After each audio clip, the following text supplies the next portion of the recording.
Yeah, everything is one of mine. Wanted posters with my face, they know who I'm wanted by. Yeah.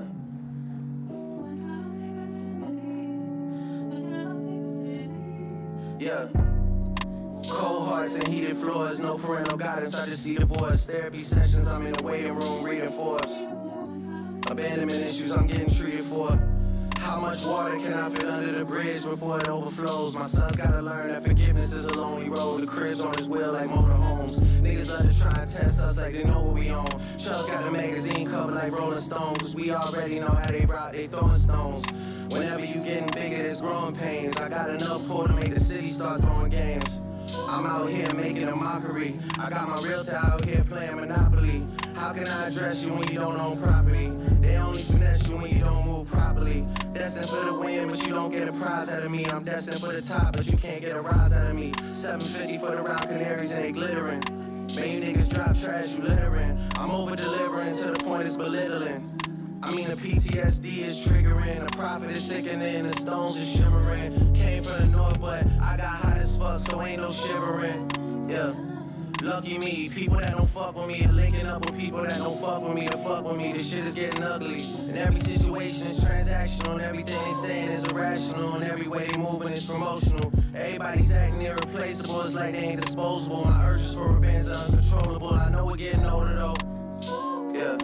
But I gotta get a nigga back for that, it's non-negotiable, it's not even debatable. I'm getting so rich, my music's not even relatable. I blow a head up, it's an inflatable. Baby blue G-class, I feel like a kid again. Praying on my downfall, don't make you religious, man. All I hear is plug talk coming from middlemen. All I hear is tall tales coming from little men. When I say bitch, I'm very rarely referring to women. Most of the bitches I know are niggas, they not even women. I know that sounds like I'm being funny, I'm not even kidding. Same ones that say they run the game when they not even in it. To be honest, y'all financial situation is my biggest motivation. And how you should take that statement is based on what you making. Whips and chains like a dominatrix. If I see I spit in your faces. Daytonas with the green faces. Kentucky Derby races. My presence in the spot is so abrasive. Box at the Churchill Downs, that's motivation. Yeah. And shorty like, you know that boy Jack is going places. Alright, what's up you beauties? This is going to be a laid back episode, Zero vs. Matrix. I'm going to try to make this quick. Right now, let's check the time. 2:13 a.m. See if we can end it off at 2:22 a.m. That'd be a nice little, nice little storyline, a little B plot to this episode. So, anyways, what we're gonna talk about 2 a.m. Maybe call this one 2 a.m. Tempe. Well, got a good ring to it. Sounds like a Drake song. Churchill Downs. Box at the Churchill Downs. That's motivation. Anyways, real quick, it's late night, 2 a.m. I'm feeling all right. I'm not feeling great. I have a decent amount of prana. Earlier in the day, I had a lot of prana. Prana being the life force energy, the life energy, the chi. I was riding in my Uber to work.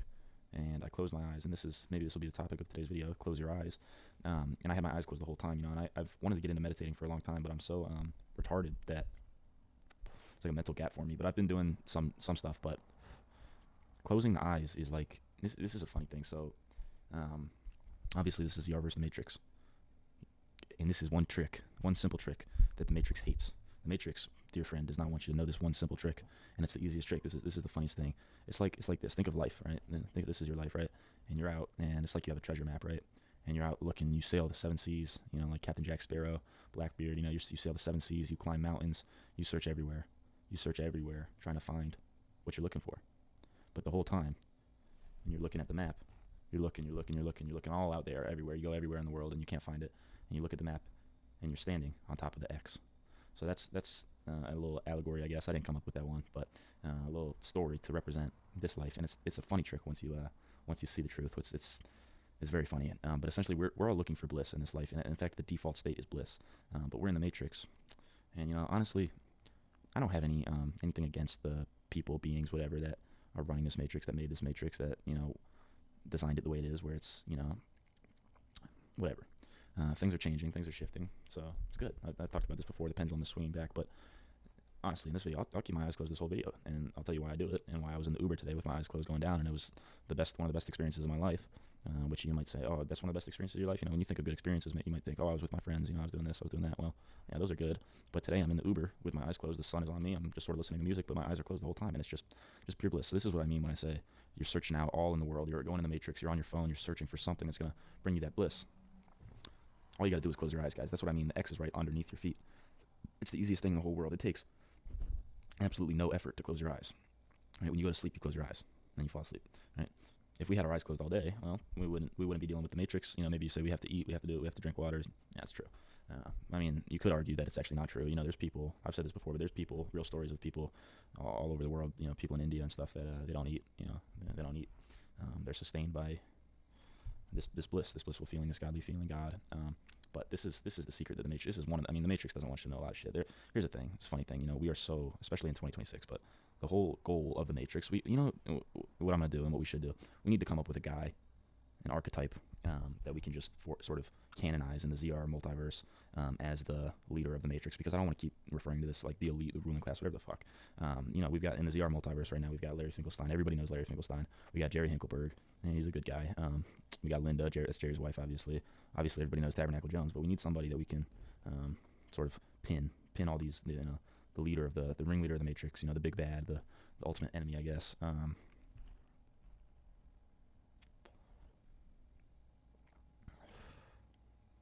I don't know. I'm trying to think of a good name. Anyways, it'll come to me when it comes to me. But I'm getting off topic. But essentially, the whole goal of this Matrix, right? Let's say there's a guy named Mr. Matrix. Let's just give him that name, right? Mr. Matrix. Maybe we learn his real name one day. Who's to say? But there's a guy, right? Mr. Matrix, and he controls the whole Matrix, right? And the one thing that he does not want you to do is to find the truth, right? But here's the thing: the truth is right in front of your eyes. The truth is not even in front of your eyes. You close your eyes, you see the truth. You experience the truth. You can experience the truth anytime you want. You can experience this ultimate bliss anytime you want. So this is kind of a difficult job for Mr. Matrix. Well, he's like, well, how do I get people to not see the truth? I don't want them to see the truth. This is what Mr. Matrix is thinking. So he says, okay, I know, I've got the perfect plan. We're gonna hide it in plain sight, right? Not even hide it. Where's the best place to hide something that's in plain sight? Because you're not gonna look for it.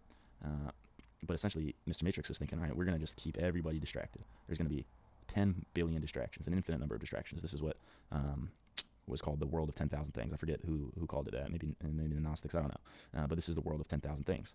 They want you focused on the world of 10,000 things. What does that mean? It means there's an infinite number. 10,000 is a big number, but there's way more than that. There's an infinite number of things that you could focus on.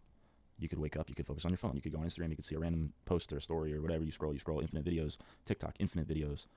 You get off TikTok, you go to another website, infinite, just infinite everything. This is the world of 10,000 things. Then, okay, maybe you're on your phone for an hour. All right, that's enough phone time. You put your phone down, you wake up, you go, and now you're in the Matrix. Now you're walking around in the 3D Matrix, and you're thinking, okay, well, there's 10,000 more things out here. I could go get a coffee, I could go get food, I could go see my friend, I could go do this, that, this. And this is the world of 10,000 things. And Mr. Matrix loves the world of 10,000 things. This is his biggest weapon. Because if you're focused on the world of 10,000 things, well, you're not going to focus on the truth that's hidden in plain sight. So as you've noticed, I've kept my eyes closed this whole video. Maybe you guys have your eyes closed too, and you can sort of experience this bliss that I'm talking about. But it's a subtle bliss, very subtle, and maybe not everybody is able to perceive it. That would be a shame. I think everybody certainly is able to perceive it, but maybe some are more primed than others to perceive it. But even if you think about the universe itself, right?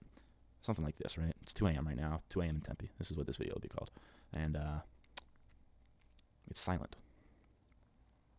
Right? Think about a painting, a canvas, right? A blank canvas, right?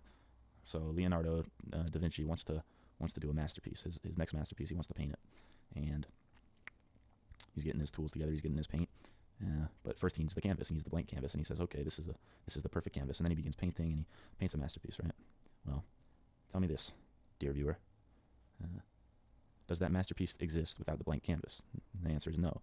There can't be the masterpiece without that blank canvas. So this is a story, an analogy, I guess, for what we have in this life, in this world. The blank canvas would be the silence, the underlying subtle hum of presence, the silent hum of presence. And this is the macrocosm, I guess, of the microcosm of the silent observer. We've talked about the silent observer before. I'm not going to go too deep into that. You can go look it up. The silent awareness, the silent witness, the silent observer. But this is the macrocosm version of it. Under every, if you're up early in the morning and maybe the birds are chirping and the city's quiet, you hear that. You don't really hear it, but you feel it. You more feel it than you do hear it. The silent hum. And it's not the lack of noise, but it's the blank canvas that all the noise is able to exist in, right? It's like space. It's like if we think about the 3D matrix, I don't know if your eyes are open, but if your eyes are open, you can see this cigarette in my hand, right? You see the cigarette, but you don't think about the space that the cigarette exists in, right? Without the space that this exists in, there's no cigarette. It's the blank canvas. So this is the silent hum, is the blank canvas that allows the noise to be here, allows the noise to manifest.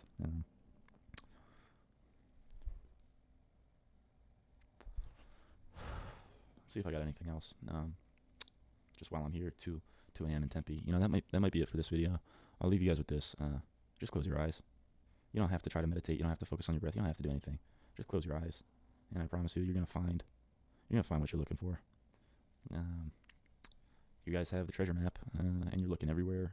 I do it too, guys. I do it too. I'm doing it less these days, but yeah, everybody does it. It's because we live in the Matrix. That's what Mr. Matrix wants. Mr. Matrix, since we were born, Mr. Matrix has primed us to look out there. We're looking, where is it? Where's the thing? Where's the treasure that I'm looking for? And then you look at the map and you look down and you're standing on top of the X. So all you gotta do is close your eyes, guys. Close your eyes and just be.